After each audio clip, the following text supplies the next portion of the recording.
Well, we have Keir Weimer on the call here tonight, and I can't thank you enough for being on the show. And I know you're going to have some very unique perspective, and you specialize in some pretty unique things.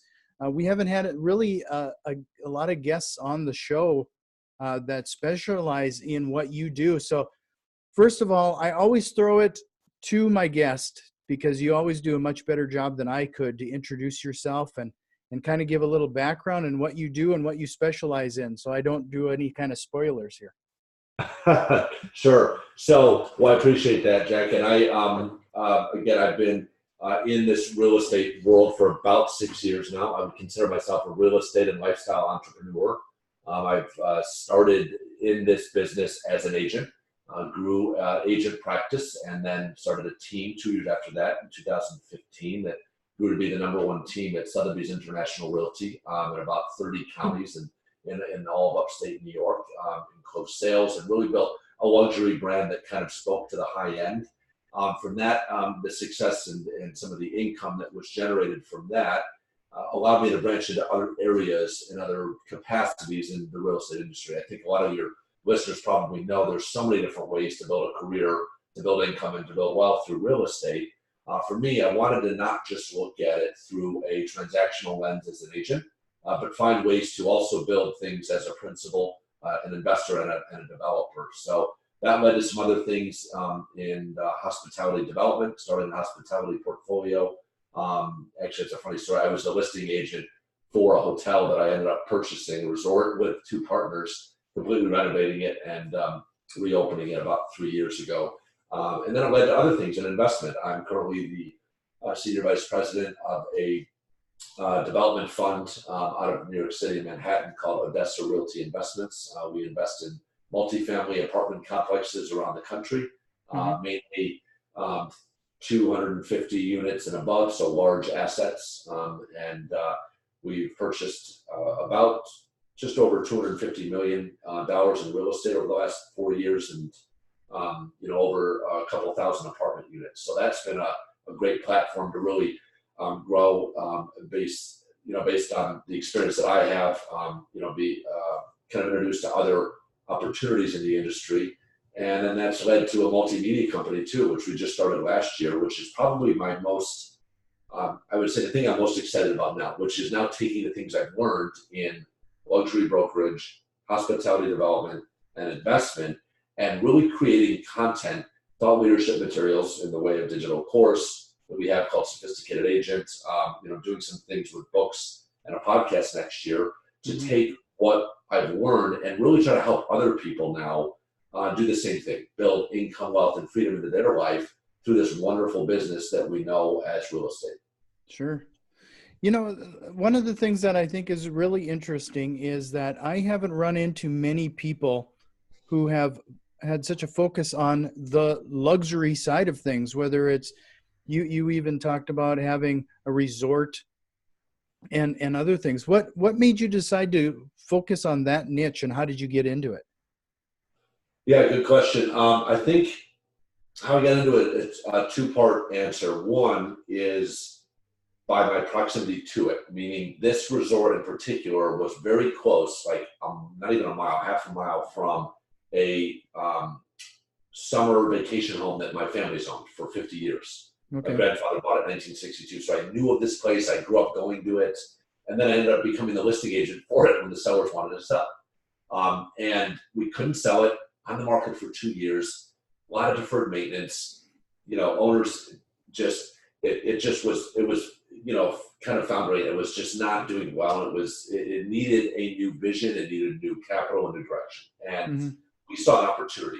Two of my friends from Manhattan called me up one day and said, "Hey, we're sick of the rat race. We want something new. We want to move to the mountains in upstate New York. And what do you have for options? What businesses are available?" So we started to brainstorm, back a napkin, turned into a vision idea. We got more excited about it. We, kind of fleshed it out a little bit and turned into a business plan. And next thing you know, we put together an offer. We worked out a deal that was really favorable for both parties, and we bought this place. Now, the funny thing is, though, sometimes in life and in business, you learn by doing and putting yourself around people and resources that can help you. Now, we took a big risk with this. I mean, we had a vision. We knew we wanted to create. We knew that there was a market for it that we could meet, and there was a product market fit. However, we had no hospitality experience. There was 3 kids, 30 years old, no restaurant experience, no development experience, and we bought this, $several million property and put over 7 figures into it. And here's the beauty of this: when you have a solid vision, when you are smart about who you put yourself around, when you reach out for help and you're resourceful, and when you build something where there's a demand and a need, some great things can happen. And I'm proud to say 3 years later, we just won #1 best hotel and best resort for luxury hospitality and runner-up for both of our restaurants in the entire 6 million acre region of the Adirondack Park of upstate New York out of over 300 properties. These are three kids who really had no idea what we were doing. So the moral of that story is, don't be afraid of taking a calculated risk, of going after your dreams, and of trying something new, because some great things can come of it. And we're really, glad that we did this, because now we've got this great place and this project, and we're doing other ones now and replicating that model of building a luxury resort that spoke to a segment of the market. And meanwhile, we've created a great place we can bring friends and family, and we've added 30 new jobs to the area. And, it's just been a really good project. Yeah. Well, that spurs, and I warned you that we're probably going to chat a little bit about mindset, because you said a couple things that really spark something there. Now, regarding the proximity of the place that you eventually acquired, I always find it really interesting that people are so focused, or they're so convinced that it's not going to happen, or they can't buy anything profitable in their backyard. That's one of those things that I think is always interesting. But the second thing is surrounding yourself with the right team and the right minds to lift each other up. Do you mostly invest in your backyard? Is that kind of where you're going to stay, and that's what you're comfortable with?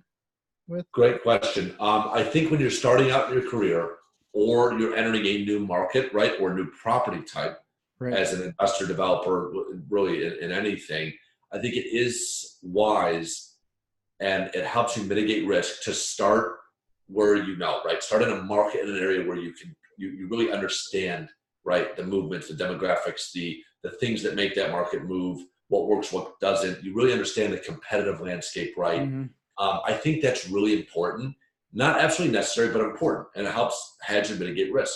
Now, once you develop a model and you have some success, and you understand the operations, the turnaround plan or positioning strategy, et cetera, I think you can start to replicate that outside of that home market or region, like we're doing now in other places, looking at other opportunities. And depending on the asset class, right, if it's hospitality versus apartments versus industrial or retail, I think it really is going to be a little bit kind of a case-by-case basis, meaning sometimes you have to chase market and yield in other places that you're not familiar with, right? And you have to get educated on those markets. And you have to partner then with people who are local experts, so that you can bridge that divide of the expertise and experience deficit, right, that you might have by just jumping into a market in Nashville or Florida or Southern California, where you don't have the local knowledge and expertise. Yeah.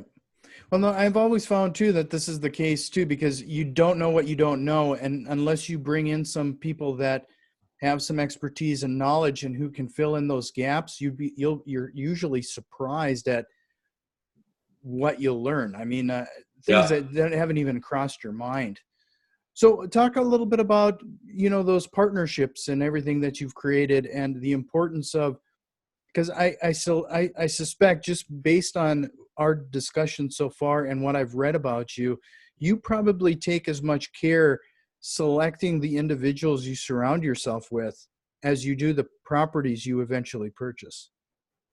Yeah, so that's a great point. And I think it's something that not every investor or business person really looks at the same way, which is, I think when you're going into business with somebody else, it's almost as, if not more important, to be comfortable and to have a great working and ideally somewhat of a personal relationship with a business partner, as it is to understand the merits and the strengths and the value of a certain deal, right, or property.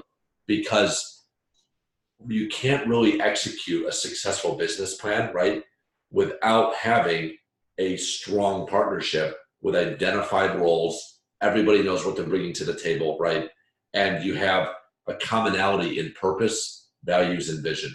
Because if you don't have that, you don't create a solid foundation, right? From the outset, what tends to happen is dissension, right? Arguments or differences in opinion down the road, which can lead to fissures and breaks in the partnership, which then affects the business plan and the strategy execution, which then affects the returns, which then affects everything down the line, right? So, and it can ultimately lead to a breakup of a partnership and or, legal remedies. So I think that is absolutely correct. I think having a good understanding of what you seek in a partner, almost like what you seek in a property, right, or an investment. So I think it's actually important. Something I've done in a cursory way, maybe I'll do it more scientifically now that you bring it up, it's a good idea, is create a one-pager in terms of like, what is important to you and what are the important values that you want to have a partner possess, right? Right. And make sure that there's alignment with your own personal and professional values and goals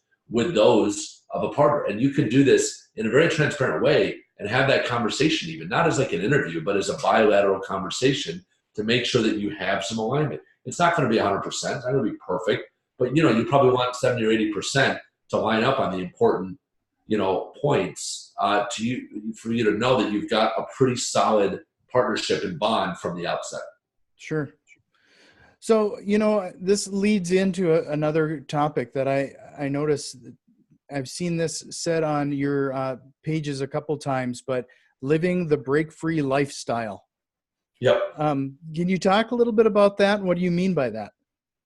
Sure. So I like to kind of espouse and really lead this idea, this concept that we're building out to as a body of knowledge and a way of life, which is the break-free lifestyle or the live-free lifestyle. And it's really something that stems from, a very personal story and a very personal event that was a huge tragedy in my past that I'm happy to share a little bit about because it's actually formed the foundation of who I am. Sure. It's really informed my constitution as a person. It's helped define how I live today. Mm-hmm. And it's really formed my new vision for my life and what I can do to serve others, humanity, and the world, and actually leave a legacy of purpose and contribution. So when I was 23, my senior year in college at Syracuse University, I got into a tragic boat accident that I was responsible for. It was alcohol related. With several of my friends on a lake up in the Adirondacks where this resort is actually where I grew up. And a friend of mine passed away. And it was about the worst possible scene and situation you could ever imagine, Jack. And it's one that stays with me in many ways today and each and every day. As a result of that, I was actually sentenced to serve time in New York State prison. And I served much of my 20s away in prison, just under 4 years. As a result of my behavior and conduct that evening. I was released back into society when I was 29. I was living at home with no job, on parole, curfew, no license, no money, no prospects, not knowing what I'm going to do with my life and how I'm going to start to live a new life and a better life and one of purpose and contribution. And, it was very challenging. I had to break through a lot of different walls. Not just when I was away to learn how to move and live and survive in this foreign atmosphere without any kind of freedom. But then when I got out too, I now had to reintegrate into society in a way that I was not accustomed to when I was constantly faced with people telling me no, telling me no, that I can't go back to school. I got denied from 7 different graduate schools that I applied to when I was out that first year. Not one business school or law school let me in.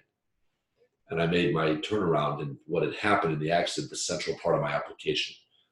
I then realized that summer was sitting there reading my last letter of rejection from school, and I was wondering, what am I going to do now?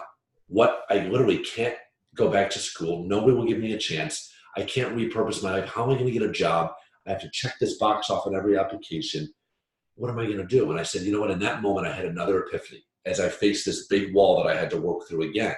And it was this: I had to be an entrepreneur in every sense. I had to break free from my limiting thoughts, from my past, and from the scarlet letter, right, and the stigma that was placed on me, rightfully so, for what I had done. But I now had to prove to the world and to myself that through my actions, I was worthy of another chance. Mm-hmm. I was worthy of starting a new path, right, living a new life. And that I wasn't just that kid known for that horrible accident. So when I got really honest, I took responsibility for what happened. I decided to repurpose my life. And I got really, really honest about what led me there.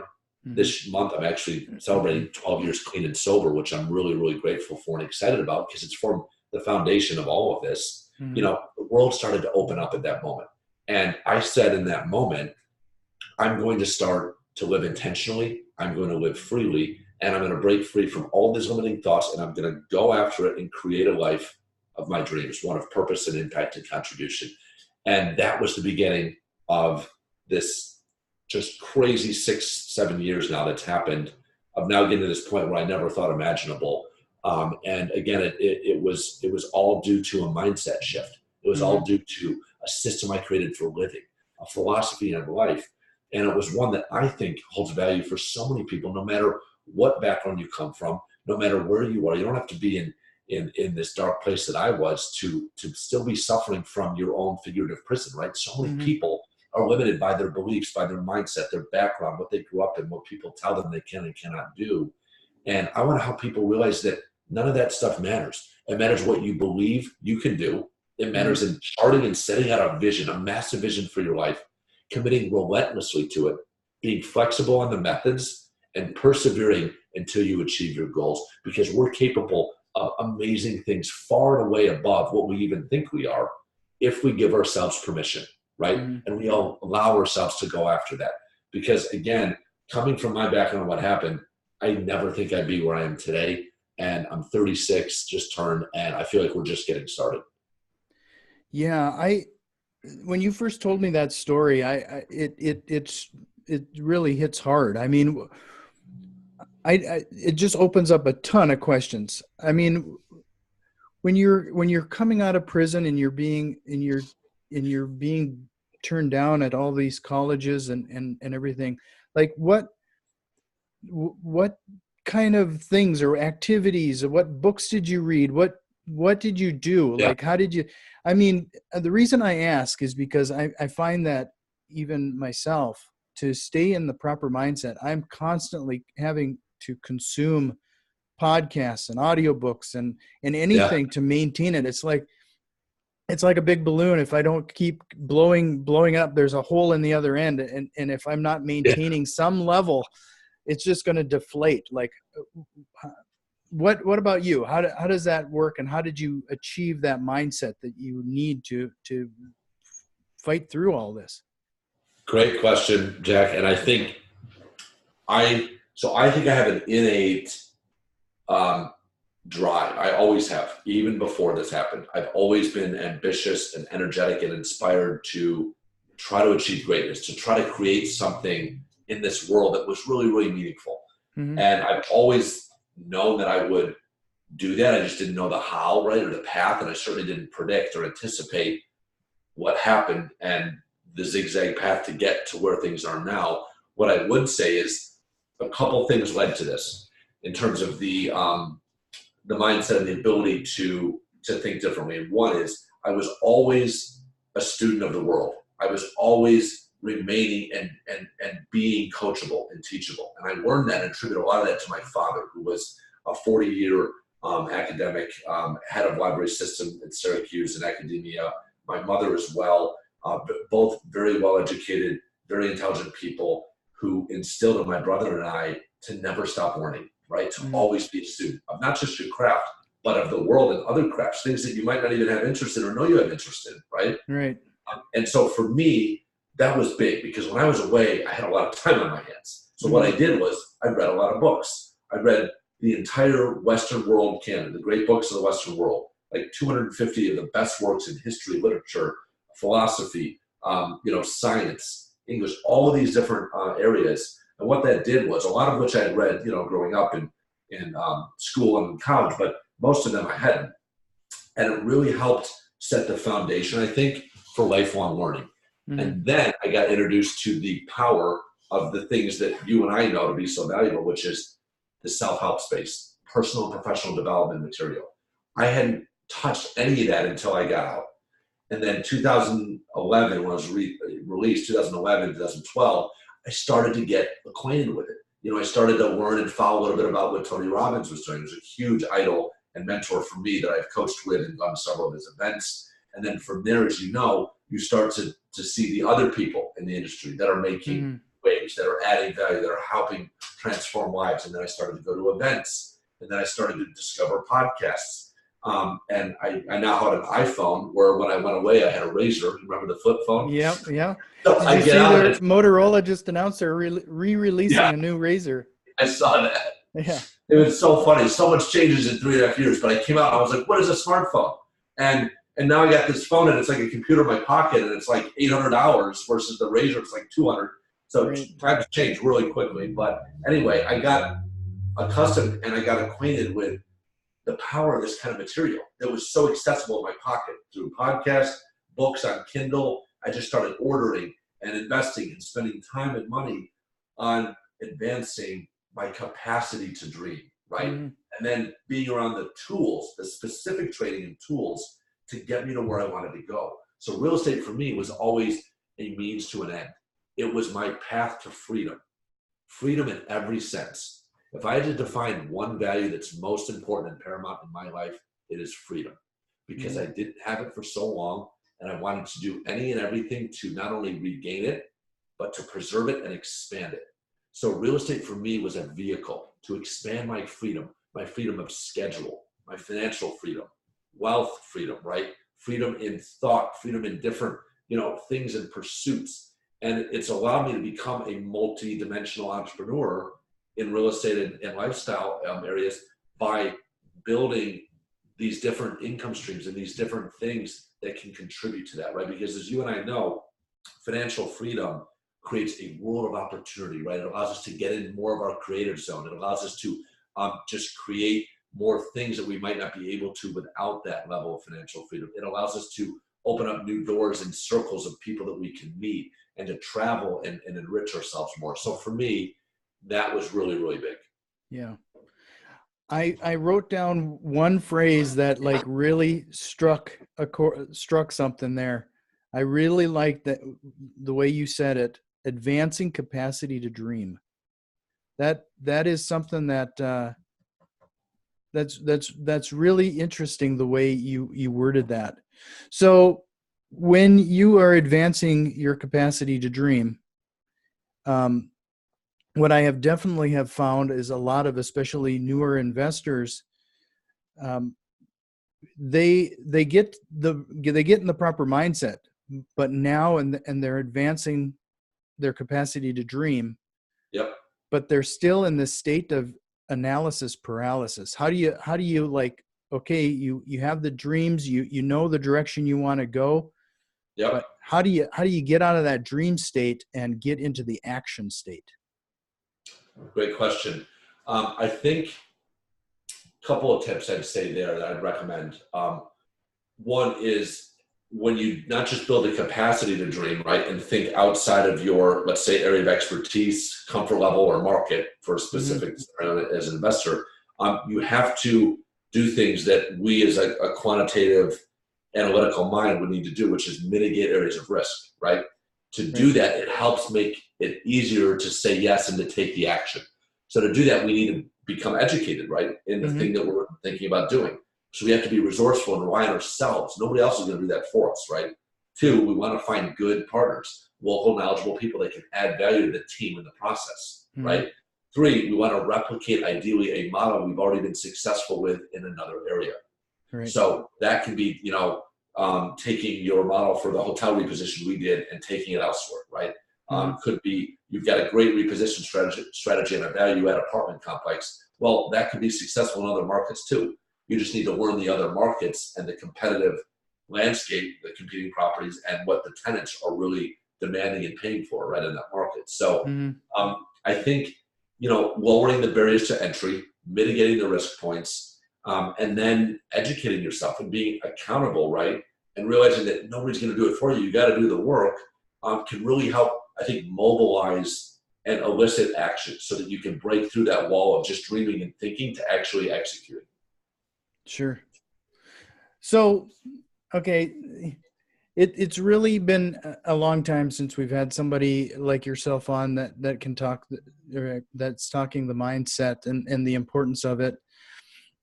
You brought up the Tony Robbins thing. Like, that's always been something that I haven't delved into myself. The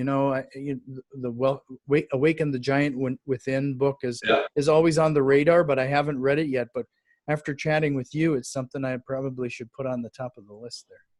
I would highly recommend it, as well as Money Master the Game, and his recent book Unshakable was really good too.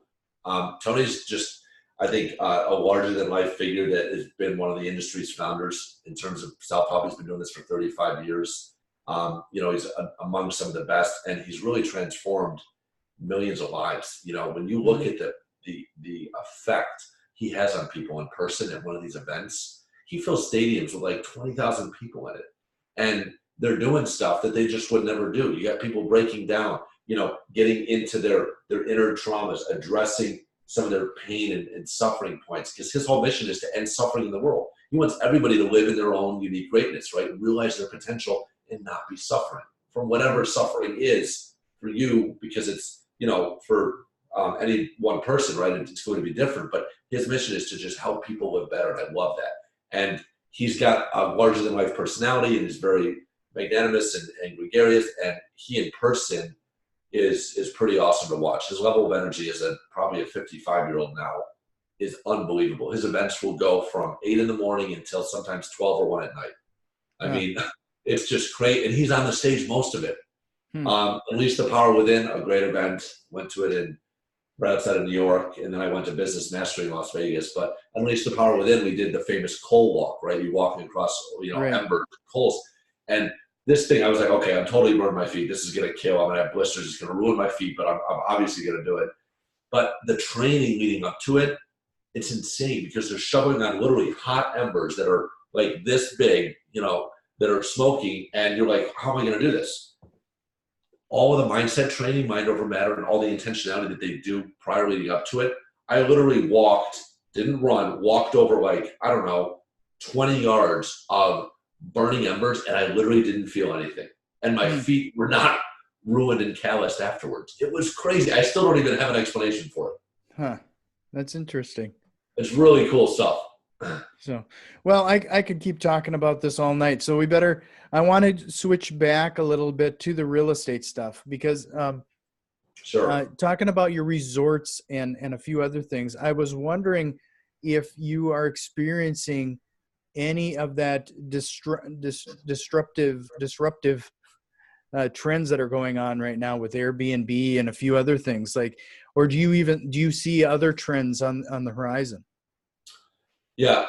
So we're not really feeling the pressures of the home rental model and the Airbnb and VRBO much, because it is a different traveler, and we offer a unique experience in terms of these luxury rooms with amazing views right on the water, access to the lake, and access to 2 on-site award-winning restaurants, as well as other amenities. So, you don't get that with an Airbnb, but, we're also not going to be winning out on the travelers that are like big families that want to rent a 5 or 6 bedroom house. We're not really ever going to win that one over, and then we're okay with that, because in our market, we don't have a huge amount of that. Now, nationally, it is a huge trend.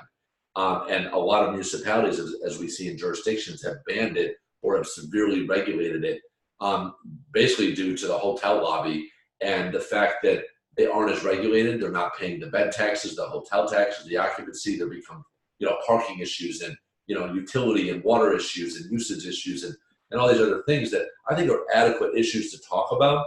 But I think more importantly, what it's doing is it's making hoteliers and developers and owners of hospitality properties think differently about how they market, position, and evolve for this next chapter, because now you've got this whole new Uber of hotel rooms that is only getting bigger. I mean, they got millions of rooms that they're renting on a daily basis on Airbnb across the world. And what does that do? It changes supply levels, changes inventory, it changes pricing and ADR, average daily rates. And you have to acknowledge this growing trend, right? And travelers too, not all travelers, certainly not most business travelers, but families and millennials are liking the idea of living more in a home environment when they're on vacation. So I think it's definitely a trend and it's definitely a threat. But I think there's ways that you can compete and position yourself against it, and they have to be based in amenities and experience. Sure. So, let's talk about, you're still a realtor today, right? Or a broker? I am, yeah. I'm an associate broker in New York State, and I'm president and founder of my team, the Keir Weimer team at Engel and Volkers. Proud to say we actually just moved our team about a month ago over from Sotheby's International Realty, Jack. So we're now at actually one of the largest, fastest growing international luxury brokerages. We also have divisions now that we can offer clients in private aviation brokerage, yacht brokerage, international travel, development, marketing, and investment in commercial real estate, whereas I didn't have that option before with Sotheby's. So it actually fits in really nicely. It's kind of a full suite offering for our clientele across the world. And we're really excited. It's a great company and brand. And yeah, I lead a team. Like I said, that's really what got my start in the industry. It's a passion of mine. We continue to grow it, but I'm also doing other things now in the industry. So that's always a curiosity too. How did the branding change go? Have you seen any change there? Was it for the good, for the better? Did you see a dip? How did the branding go? So we're currently right in the middle of that. We actually have not rolled out our public launch and announcement. That's happening in about a week. So right now we've been limping into it. We had our first $1 million sale in the first week with our new company, which I was super excited about, a waterfront place up in the Adirondacks. That was a really good cash deal pretty quickly. But yeah, it's a lot of work, I got to tell you. And agents that are looking to switch, it is a lot of work. It's disruption. It's costly. There's going to be downtime as we move, clients and business and build back up. But the thing is, it's all about culture. And where we were, it wasn't right for us anymore for a number of different reasons. So where we are is where we are going. So the future of real estate is here. We're super excited about it, about our alignment, about the culture, about the shared values and the vision for the future. And it's just going to be a small dip in transition, and then it's going to be right back up. Yeah. No, it's always cool to see the changes, and you always start to question too. Like, I know I pointed out that we used to be called the REI Rookies Podcast, and then we went to House Dudes Podcast. And, I know a podcast changes is a fraction of what you're experiencing, but it's surprising what you have to think about. There's all of these little tentacles of your brand everywhere and anywhere, and you have to change it everywhere and anywhere just to make sure nothing gets lost. Totally. And we're still missing stuff. I'm getting messages, hey, this old company was on this about section or was on the footer here. And I'm like, oh man. So it takes a while. And there's just a lot of cost and time involved with any kind of transition, especially when you're a known entity associated with a brand for a long time in the marketplace. So, we're probably coming up on our time here together, but I always end typically with a couple questions. One of them is there a question you wish I would have asked you tonight? Wow, that's a great question. Maybe what I would leave with your audience, and I'm happy to answer that one if you'd like to ask it to me, but I'd like to serve your audience and the listeners in any way I can and be a resource. So in any way you think that'd be appropriate, I'd love to help. Yeah, that's awesome. And I probably have a couple ideas for you after we get off the call here. And then if you have any favorite recommended books, resources that you would tell, especially newer investors, what should they check out? We already talked about Tony Robbins, but was there anything else? Yes, that's a good one. There's some classics in the mindset space. Foundational historical read. You probably know Napoleon Hill, Think and Grow Rich. One of my favorites, just on how to think properly and how to go after your dreams and the law and the power of attraction. What else were foundational for me?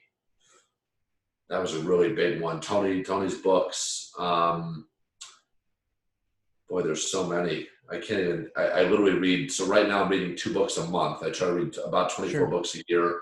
And I listen to, I don't know, 3 to 5 podcasts a week and a couple of audio books, because to your point, Jack, it's important to just be around positive, uplifting thinking, right? Mm-hmm. And moods, because what it does is our mind is a sponge and our subconscious and psyche is very much absorptive as well. So we need to be putting that stuff into our body and into our mind and soul, because the thing is our outputs are directly proportionate to our inputs. Mm-hmm. So we need to be really cognizant and mindful. So I try to do that on a daily basis as part of my morning and evening routine. So I would just leave it with that. Read books that are intentional, that are inspirational, and that can help you tactically with your goals. And also believe in yourself and set out a vision for your life and write it out and get clear and make it a narrative and take time on this and do an inventory and see where there's a deficit. What skills, knowledge, and people do you have to bring into your life and your sphere in order for you to get there, right, and accomplish your goals? Because there's always going to be a bridge, right, between where we are and where we want to be. Meaning, whatever level of success you achieve, it's not time to just kick back. That's time to reset now that you have a higher floor and start to create a new level and a new vision and a new set of goals. Right. I've said this a few other times, and I probably stole it from someplace, but I've always described it as, when you're thinking about it and you're dreaming it, it's a goal. As soon as you put it on paper, it becomes a target. And, yes. That it's such an important activity and an action that people have a tendency of not doing. And I wish more people would. I love that. That's so true. And it just helps by putting it out into the world. It gets out of your head, like you said. Put it somewhere where you can see it, you revisit it, and maybe find an accountability partner for it, or declare it on social media. There's something about putting it out there that helps you, and then subconsciously starts to attract the resources and the things into your life that you're going to need to accomplish it anyway. I don't know. It's just a weird law of the universe.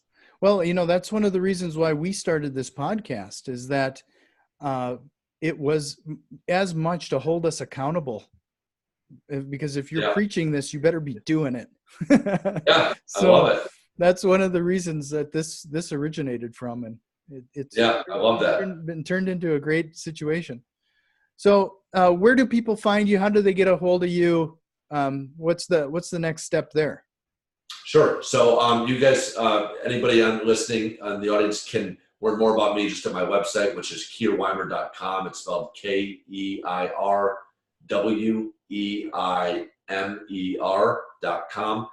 There's everything from my background to some of the different programs we run with digital courses, to events and masterminds we're doing. And I want to mention too, we're actually publishing my second book in January. It's called Live Inspired, and it's 5-minute intentions to energize your life and career. We're going to be donating portions to a couple of charities that are important to me. And the whole goal there was to help other people live an inspired life, and to do so very intentionally. So, and I'll make sure to include all of those links in the show notes. But I can't thank you enough. This was a great conversation, and I hope we can do it again. Yeah, I really appreciate you and your audience, and thank you for the time too. And everybody have a great day.